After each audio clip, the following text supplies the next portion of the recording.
look, it's good news, clearly, that inflation is coming down. It's coming down quite significantly. But we realise that families are still having a hard time. It's still too high.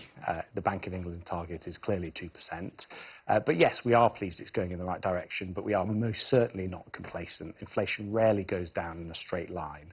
So we've got to ensure that we're vigilant to that we continue to support the Bank of England who have monetary policy to be able to bear down on inflation even further. So what you're saying there is that be prepared for it to go back up again?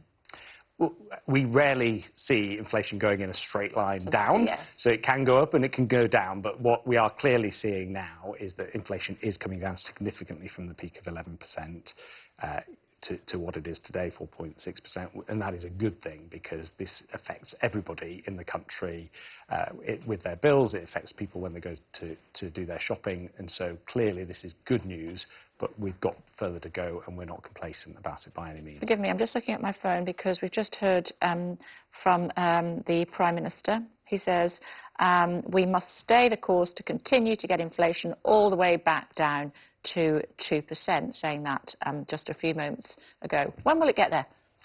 Well, the Bank of England have estimated that it should be down below 4% next year.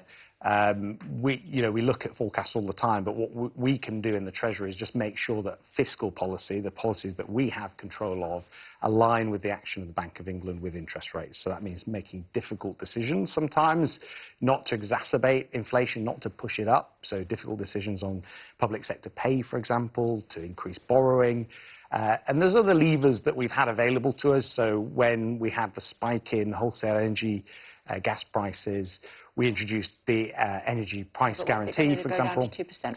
Well, we'll see what happens next year, but all we can do is ensure that we take the action that we have control over to get it down. So it'll be down there by the end of next year? Again, we don't know, but what we can do is take action to try and get it there. And we obviously very much hope that we can get it down to the target.